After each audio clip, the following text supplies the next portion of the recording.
Ďakujem pekne za úvod. Ja sa budem v mojej prezentácii venovať o tom, že aby som trošku predstavil našu spoločnosť. Zároveň sa budem venovať o tom, ako sa snažíme predávať a ponúkať produkty, nielen teda BIM, ale aj v tom samotnom 3D projektovaní a ako bojujeme v úvodzovkách, teda bojujeme s B2G segmentom, ako sa snažíme tam robiť do určitej miery osvetu a ako to možno vnímame inak ako moji predrečníci a čo by sme chceli aj na záver teda dosiahnuť, možno na tejto platforme alebo na iných.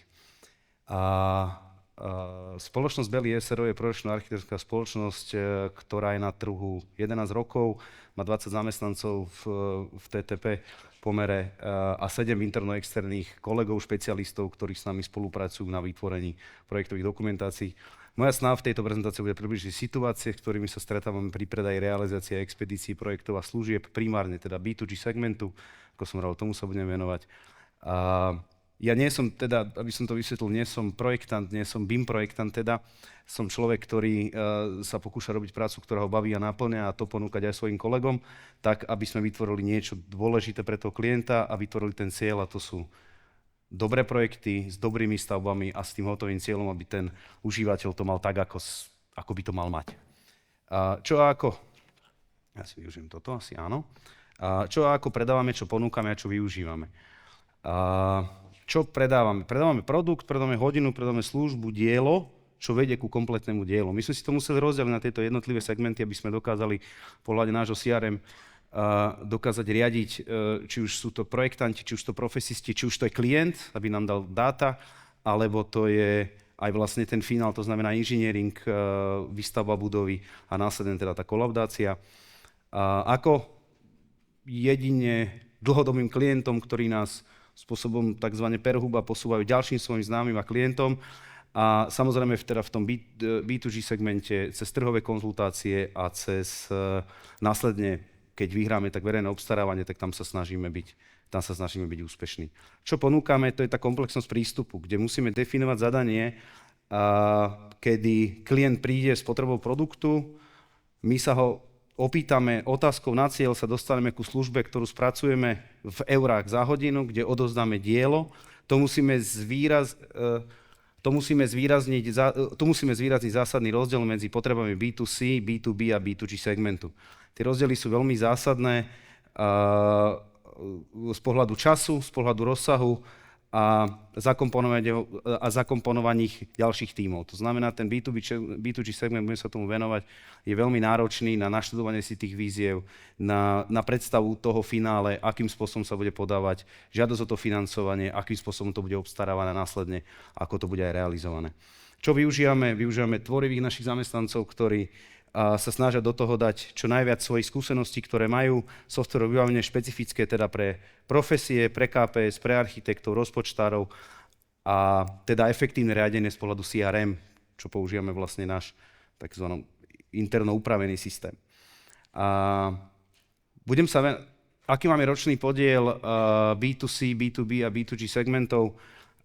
Tento sa vyvíja a mení od roku 2016-17 teda zásadne, kde vlastne dneska sme vo väčšom podieli, aj minulý, aj tento rok viac ako 55% máme podiel B2G segmentu. B2B segment je na úrovni 40% a ten B2C, teda koncoví klienti sú niekde na úrovni 4 až 6%. Hovorím to kvôli tomu, že začali sme sa viacej venovať a implementovať sa vlastne v tom B2G segmente cez trhové konzultácie a cez poznania toho prostredia z pohľadu víziev, z pohľadu problematiky, využívame tie skúsenosti a tam sa snažíme byť úspešní, čo teda aj sme. Prečo sú trhové konzultácie pre nás také dôležité a čo teda a pre koho? Prinášajú do zadania väčšiu transparentnosť, upresňujú zadanie projektu, obstarávateľ získa predstavu o stave trhu, kapacity, teda záujem, identifikuje rizika z pohľadu požiadaviek inžinieringu, KPU, špecifikácia NFP. Pre projektanta je to možnosť prezentácia inovatívnych riešení, technológií, teda napríklad BIM, snažíme sa, respektíve jedna z podmienok je taká, aby vlastne nie, že my tam ideme a robíme nejaké meračky, ale snažíme sa tam posielať vlastne náš tím na zameranie 3D skenu, aby sme s tým potom mohli podrobnejšie pracovať, samozrejme pri tých náročnejších stavbách. Optimalizácia požiadaviek. Veľmi často sa stretávame s tým, že tie výzvy sú napísané, ako keby boli, že ja to chcem a chcem to takto a nikto iný to urobiť inak nemôže. A preto cez tie trhové konzultácie snažíme tomu obstarávateľovi alebo tomu klientovi to nazvime vysvetliť, že tieto podmienky zmluve sú nevýhodné nie pre nás, ale pre žiadného projektanta. Tieto požiadavky na čas nie sú realizovateľné, pretože v zmysle vyjadrenia KPU alebo v zmysle ďalších potreb inžinieringu to nie je možné v týchto časových sledoch spraviť. Ja chápem ich potreby, 2026, koniec plánu obnovy a tak ďalej. Preto som tu, teraz riešime konkrétne situácie, ktoré sa nám stávajú, ale cez to všetko sa snažíme vlastne čo do najväčšej miery upraviť tými trhovými konzultáciami terénne obstarávania tak, aby boli realizovateľné, aby sa nemuseli opakovať, ako teraz niekoľkokrát sa opakujú tie isté zákazky, ktoré sa snažujú obstarávať. Vo všeobecnosti to prináša hospodárnosť v verejnom obstarávaní. To znamená, sú tam efektívnejšie využitý potenciál obstarávateľov, ktorí vlastne tie VOčka vypisujú, ľudí hlavne, ktorí sa prihlasujú do tých verejných obstarávaní, teda vlastne projekčné firmy, ako sme my a ostatní, a zároveň teda aj v tej konečnej sume, ktorá nakoniec vyjde, že je reálna, nemusia pristúpať k prácam naviac, nemusí sa tam riešiť nejaký zásadný časový harmonogram a tak ďalej. Čo nám prináša, berie teda tento B2G segment? Prináša nám to, že dostávame sa k rôznym typom zadaní, to znamená, robíme cez historické objekty, komplexné obnovy, interiérov, exteriérov, rôznorodosť budov, to znamená od telocviční cez plavárne, cez školy, škôlky, kultúrne domy a tak ďalej. Má to veľkú výhodu pre našich kolegov, ktorí vlastne majú stále, by som to nazval, vlastne iný typ toho projektu, ktorom sa môžu venovať. A samozrejme, je tam do určitej miery aj vyššia pridaná cena a istota platby. To by som možno, že mohol podotknúť, ale nie celkom vysvetlím nakoniec prečo.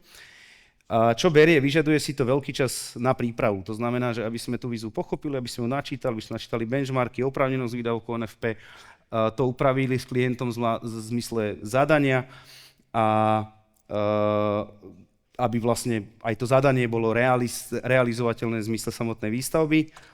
A samozrejme máme problém cash flow, lebo proste štátna správa, teda B2G segment, verejná štátna správa má obrovské miešance splatnosti faktúr, nielen teda, ako ste sa dopočuli v nemocniciach, ale aj vlastne starostovia mesta, obce. Tie splatnosti faktúr sú mesiace.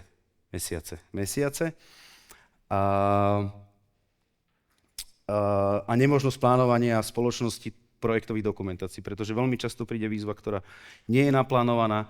Tí naši klienti alebo dlhodobé obce, mesta, s ktorými spolupracujeme, majú záujem o tú výzvu, rýchlo nás oslovia, realizovanie projektu a vlastne veľmi často sú to mesiace, rádovo 3, 4, 5 mesiacov, kedy musíme spracovať projektovú dokumentáciu.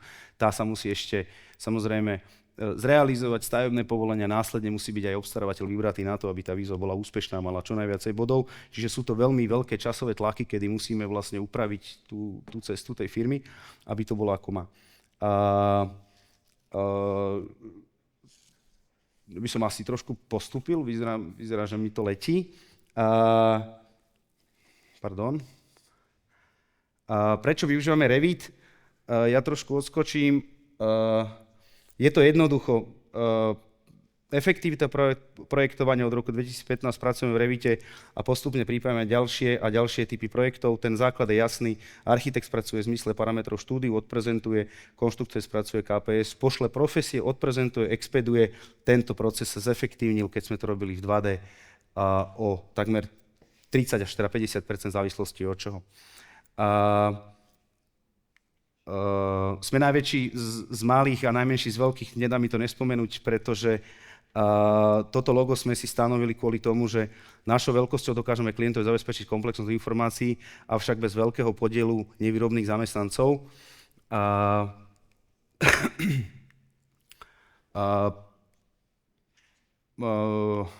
Asi prestúpim sem. Osveta, čo sa snažíme pri komunikácii s B2G segmentom im ponúknuť alebo proste povedať aj na iných platformách, ako je táto, aby sa tomu venovali, je prezentácia BIM v predpokladanej príprave na celonárodnej úrovni, od mainstreamu, teda každému jednému človeku, až po odbornú verejnosť, školenia pre užívateľov, teda správcov majetku, riaditeľov škôl, facility manažerov, starostov, agentúr, spracovajúce a podávajúce žiadosti, obstarávateľov, ukázať im, ako je možné využiť tieto dáta, ktoré by sme im vedeli v tom BIM ponúknuť, až po prevádzkovanie budovy. Školenie pre zadávateľov, to znamená nielen tí, ktorí to teraz píšu, tí, ktorí to schváľujú z ministerstva, ale tí, ktorí zadávajú tie výzvy, alebo tí, ktorí ich kontrolujú, aby vedeli si predstaviť, čo všetko im to BIM môže dať pri spätnej kontrole alebo pri preverovaní verejných obstarávaní a tak ďalej. A samozrejme definícia BIM štandardov pre ministerstva ako zadávateľ verejných výziev alebo zákaziek.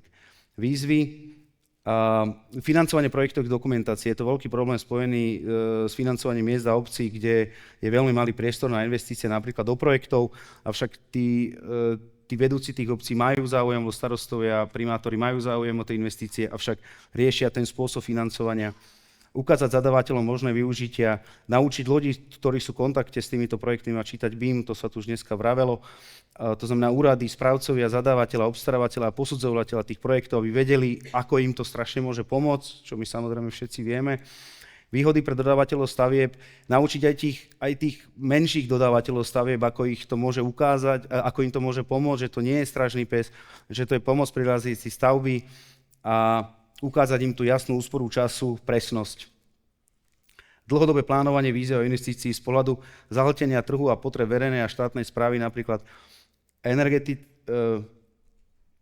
počas plánu obnovy medicínsky špecialisti, dopraváci a podobne. To znamená, že robiť tie výzvy tak, aby si uvedomili, že ten trh je teraz zahltený, povedzme, plánov obnovy rodinných domov, energetici neexistujú a teraz proste všetci to poznáme dobre, vieme, čo to znamená nájsť dobrého provezistu alebo nájsť provezistu v čase, kedy je zahltený inou časťou výzvy. Čiže nejakým spôsobom si pozrieť ten trh, ako ten trh funguje, načítať si ho a na základe neho nastavovať tie procesy, ako teraz je vonku asi neviem koľko nemocníc a máme samozrejme všetci problém s tým, že nemáme špecialistov na nemocnice, medicínske plyny, technológov a podobne. Na záver by som rád povedal, že čo je pre nás a pre to 3D projektovanie pre nás dôležité, v rámci budúcnosti chceme sa venovať procesov a zlepšeniu procesov BIM a využitia AI, avšak veľmi často tá naša operatíva s kolegom s Peťom Strapkom nám nedovoluje sa venovať efektívnejšie vývoju tým veciam, ktoré by sme chceli, ako napríklad BIM. A posilnenie vzťahov s verejnými inštitúciami, to znamená, ale na úrovni stredných manažmentov, na úrovni správcov tých budov, škôlok, na úrovni tých posudzovateľov, aby oni vedeli čo, aby oni tlačili zo spodu hore, že je to dôležité, musíme to používať a chceme, aby sme tieto dáta mali. A samozrejme pomoc malým a stredne veľkým firmám používanie BIM pri riadení procesov, pretože ten Dalux je výborný nástroj, používame ho v spolupráci s našimi partnermi, pre ktoré spracovávame profesie, KPS a podobne, ale ja hovorím o koordinácii procesov vo firme, to znamená základné manažerské znalosti, ktoré sa snažíme učiť našim konštruktérom TZ Barom a aby tie menšie firmy dokázali riadiť procesy, lebo vtedy dokážu efektívnejšie využiť svoj čas a potenciál a zistia, že poď 3D projektovať, lebo to bude pre teba efektívnejšie z pohľadu času, peňazí a teda aj záujmu toho daného tvojho kolegu, zamestnanca a podobne. Odporúčam vytvorenie online platformu pre spracovanie projektov trhových konzultácií na úrovni BIMAS, a kde by verejná správa spolu s projektantami dokázala nejakým spôsobom komunikovať o tom, že tu je trhová konzultácia, veľký projekt, poďme do toho, poďme sa tomu venovať. A pán architekt Matej Siebert, jeho prednáška krásne popísala zmenu uvažovania tvorby projektu, ale je dôležité to ukázať aj jeho konečným užívateľom. Ďakujem pekne.